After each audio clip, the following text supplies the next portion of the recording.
जी, भारत के इलाके मणिपुर में जो वाक़या हुआ है, क्योंकि ये एक 2 कबीलों के दरमियान, मतलब अफ़सोस की बात ये है, मुझे बहुत अफ़सोस के साथ कहना पड़ता है, जब भी कहीं मर्दों की लड़ाई हो, कोई भी इश्यू हो, तो उसमें बीच में औरतों को ले आते हैं। या ये बहुत अफ़सोस वाली बात है, क्योंकि जहाँ मर्दों का माशरा है, मर्दों की लड़ाई है, मर्द ही उस आपस में वो अ, मर रहे हैं, जल रहे हैं, कुछ भी करें। तो बड़े, चाहे वो औरत इंडिया है, चाहे औरत इसकी है, ईसाई है, वो औरत पाकिस्तानी है, औरत औरत है।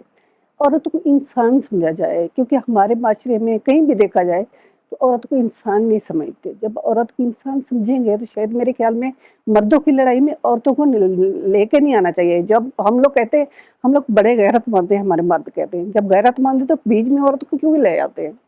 खुद ही अपनी लड़ाई मुकाए ना। आप क्या समझती हैं, वो क्या सोच है जिसकी वजह से औरत को जुल्म का निशाना बनाया जाता है? देखिए, एक तो जहालत है, अवेयरनेस नहीं है, और औरत के मकाम का पता नहीं है। जब अवेयरनेस होती है, औरत के मकाम का पता होता है, तो मेरे ख्याल में ये नहीं होता। दूसरी जो बात है, दूसरी बात ये है, क्योंकि कोई खौफ नहीं होता, कोई डर नहीं होता, वडेरा सही होती है। वो उनको ये सोच होती है हमें कुछ भी नहीं होगा, हम कुछ भी करके ठहर जाएँगे, कुछ भी नहीं होगा।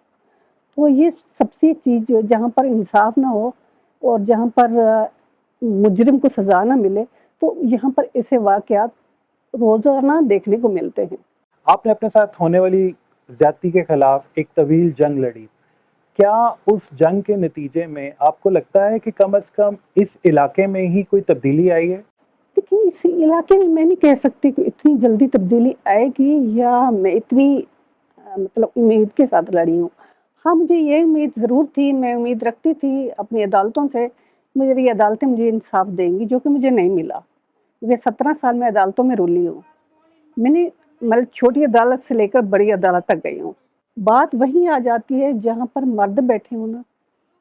सॉरी, मैं बड़ी माज़रत के साथ कहूँगी, आज मैं किसी मुकाम पे हूँ तो मेरे साथ भी कोई मर्दों का हिस्सा है। लेकिन जहाँ पर बात वही मर्दों की आ जाती है, तो वहाँ पर तरजीह मर्दों को दी जाती है।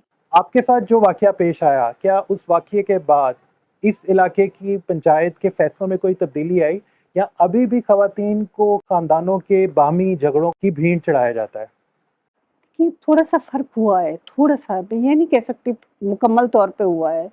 थोड़ा-सा फ़र्क हुआ है, लेकिन जो वडेरों के फैसले हैं, वो मतलब एक रुख चेंज कर गए हैं। पहले उनके डेरे पे होते थे, अब वही फैसले थाने पे होते हैं। लेकिन जो चीज़ मेरे ज़हन में थी, जिस मकसद के लिए मैं उठी थी, लेकिन वो मेरा मकसद पूरा नहीं हुआ। आपके साथ जो वाक़या पेश आया, वो 22 साल पहले पेश आया था। उसके बाद कई कवानीन बने। आपको लगता है कि उन कवानीन के बनने के बाद आज औरत कदरे महफूज़ है? देखिए, मैं नहीं समझती कि इतना ज़्यादा फ़र्क आया। कानून बहुत सारे हैं, लेकिन कानून के ऊपर अमल दरामद नहीं होता। हाँ, एक फ़ायदा ज़रूर मिला है, ख़ासकर जिस चीज़ को मैं बार-बार कहती रही हूँ, 22 साल बार-बार कहती रही हूँ कि औरत, एक थाने पे एक औरत होनी चाहिए। लेकिन वो मकसद मेरा पूरा हुआ है। थाने पे अब औरत मिलती है। ऐसे वाक़यात में कमी ना आने की वजूहात क्या हैं? कुछ बात ये है कि मुजरिम को सज़ा ना मिलनी, गरीब को इंसाफ़ ना मिलना। देखिए, अब मुज़फ़्फ़रगढ़ में देखें आप, अभी तो भाई सामने आ रहा है, 3 बहनों को एकदम कत्ल करके डाल देना इंसानियत है?